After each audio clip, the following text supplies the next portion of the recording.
I was a princess of a quiet, snow-laced kingdom, surrounded by mountains and frost.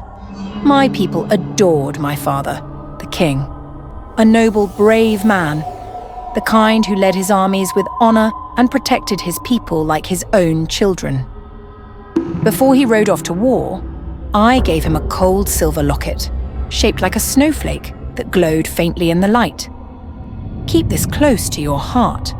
As long as it rests there, the warmth inside you will never fade, not even in the darkest storm.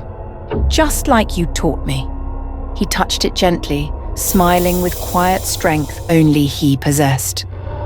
I wanted to believe it would protect him. I needed to. But I didn't know it would be the last time I ever saw him alive. He died far from home. They said it was a glorious death, that he fell so peace could reign. But peace feels hollow when the price is your only parent. I inherited the crown, the throne, and a kingdom laced in mourning. Still, I ruled with a steady hand.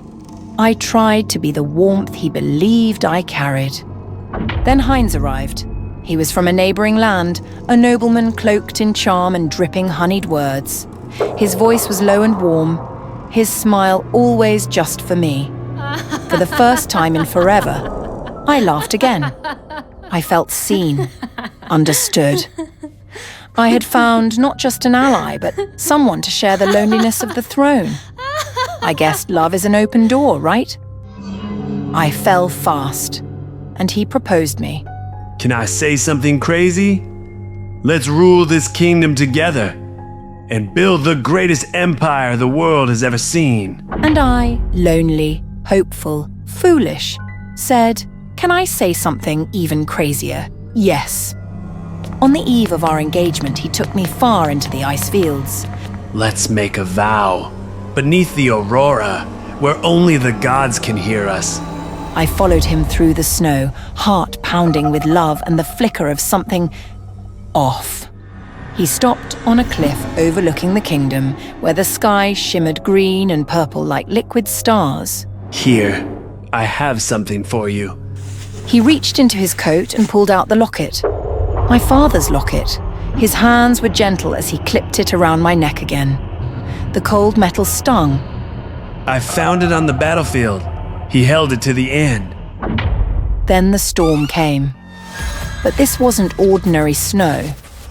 It howled like voices screaming through broken glass. The flakes shimmered unnaturally, sharp, metallic, slicing at my skin. I tried to run, tried to call his name, but he was gone. Then, in the reflection of a broken shard of ice, I saw it. An arrow hurtling toward me. I turned just in time. It struck my locket, the silver cracking on impact. Before I could breathe, something else hit me, straight in the eye. A searing, blinding pain. I saw a reflection, not mine. Or maybe it was. Twisted, cracked, half my face blackened with rot, veins of frost spreading like spiderwebs. The pain was too much. The storm consumed me. When I awoke, the storm had passed. My eye, gone. My skin, wrong, cold, brittle, splintering. I dragged myself back to the palace, snow crunching under bleeding feet. But when they saw me, they shrieked. The servants, my own people, looked at me like I was a ghost. I demanded to see Heinz. They said he had taken the throne. I ran into the grand hall and froze.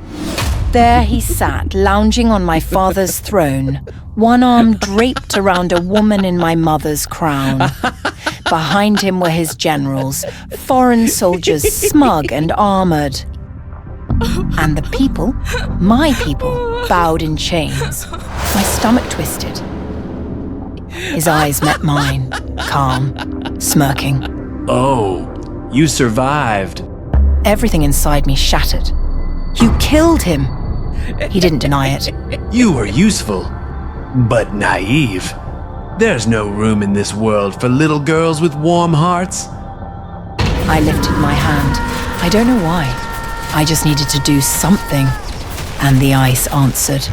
A spear of frost shot from my fingers, pierced the false queen through the chest. She froze mid-scream, her body turning to crystal. Gasps echoed. Soldiers lunged. I screamed. And from my scream came monsters. Great beasts of snow and shadow burst from the floor. They tore through the guards. Heinz ran, coward. I chased him through the palace we once walked as lovers, through the halls where I once imagined our future, out to the place where he'd sworn eternity. I hesitated for a heartbeat. He turned. Even now, even then, he smirked. Kindness is not for the ruler. That's why your father lost. And you're just like him. I raised my trembling hand. I ripped the shard from my eye. The last thread of warmth clung to the locket. I crushed it, then drove the glass into my own heart. The pain wasn't pain. It was silence, a cold deeper than death, a stillness so pure it burned. I became winter. Frost crept up my limbs. My skin cracked, turned to ice. My veins no longer held blood, but snow. I reached for him. He laughed. You can't kill me. You're still the girl who loved me. I gripped his throat. No, she died in the snow. And I froze him, slowly, deliciously, inch by inch, until he was a perfect statue of ice and arrogance. But his smile remained. I crushed it. Shards of his body flew into the wind. I watched them disappear into the night, meaningless now. I have built walls no one can cross. A kingdom of isolation, not a footprint to be seen. Now, I sit alone in a fortress of frost. They call me the Snow Queen, and anyone who dares break my silence will freeze.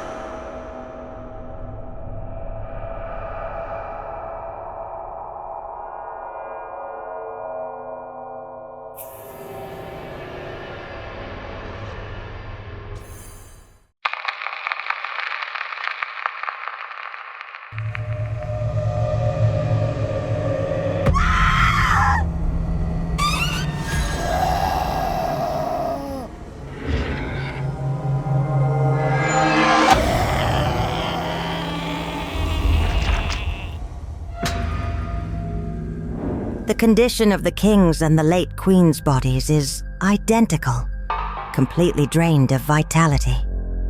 Finn, investigate if any blood-draining monsters have appeared in the kingdom recently. Yes, Your Majesty. My king is dead. Whose queen am I now? Dowager Queen Eleanor. Were you speaking to someone? We're going to be late. This is the only daughter of the king and the late queen. Yet, she inherited none of their beauty. I wasn't speaking to anyone. Let's go. Her name is Snow White, but her skin is far from fair. No, it's still dark and sallow, yet strangely brimming with vitality.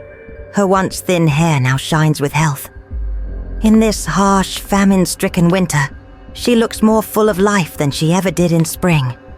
How peculiar. Let's go. This winter is harsher than ever, so much so that even the king's funeral had to be drastically simplified. I, a mere 18-year-old girl, had to personally bid farewell to my king and bear the weight of a kingdom in chaos, ravaged by famine and the sudden loss of its ruler. Though I am weary, my king, rest assured, I will care for your subjects and make those who wronged you pay.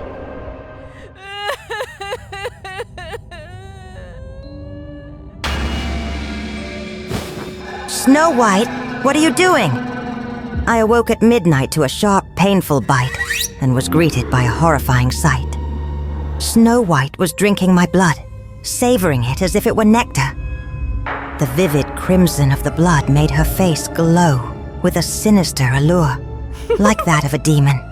I was hungry, but I feel much better now. Snow White left my room as if nothing had happened, leaving behind a hideous wound on my hand. I recited an incantation to heal myself.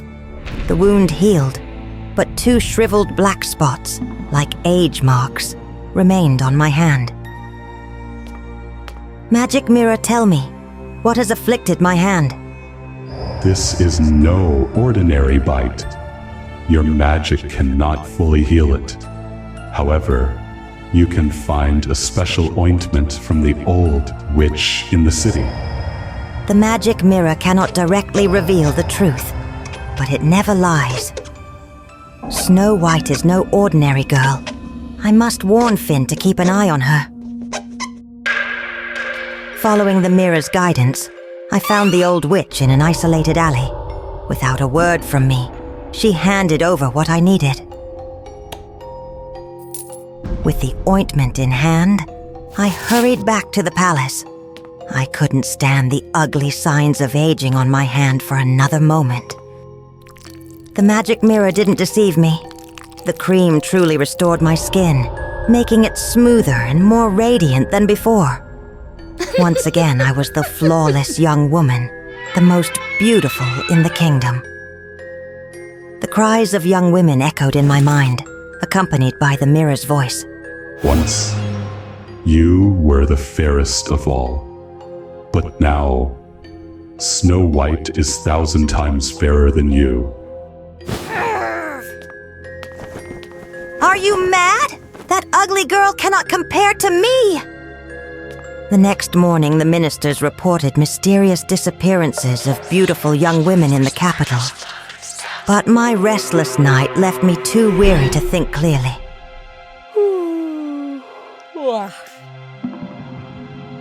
I decided to retire to my chambers early, but fate had other plans.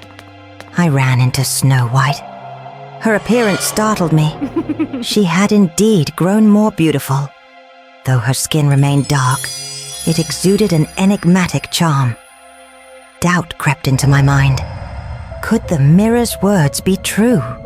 Mirror, mirror on the wall, who is the fairest of them all?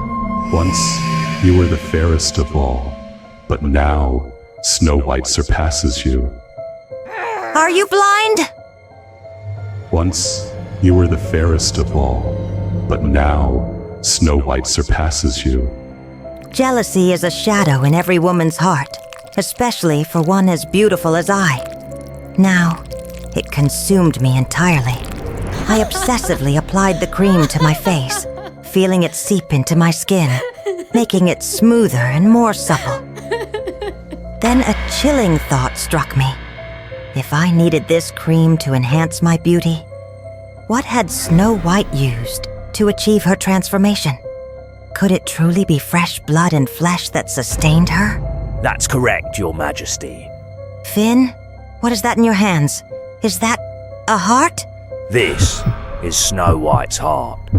It still beats, even outside her chest. She's a demon. She used this fake magic mirror to manipulate you. Once, you were the fairest of all, but now, Snow White surpasses you. No! How can this be? I've been observing Snow White and discovered she's been kidnapping the beautiful women of the capital. Oh God! Finn! Finn was slain before my very eyes. Ha! Dare to take my heart, and you'll pay with yours. Snow White appeared before me, grotesque and demonic, holding my magic mirror. You monster! You killed your own parents! Mirror, return to me and punish her! What's in my hands belongs to me. The mirror's soul has long been under my control. I switched and manipulated the magic mirror long ago, using it to hunt down the most beautiful women in the kingdom. I used their souls to erase the mirror's mind and their flesh to create the cursed cream. Surprised, aren't you? The miraculous cream you've been using is made from the flesh and blood of those poor girls. Rage surged through me. I had to stop her. For the king, for Finn, for the innocent girls, and for the kingdom's safety. But as I cast a spell, my skin began to peel, pain tearing through me. The more magic you use, the faster the cream's effects will take hold. Eleanor, you're just a jealous, petty woman. This kingdom deserves to be ruled by someone as talented and beautiful as me. Snow White has disappeared. Send people to find her immediately. Mirror, mirror on the wall, who is the fairest of them all? You are the fairest of them all, Snow White.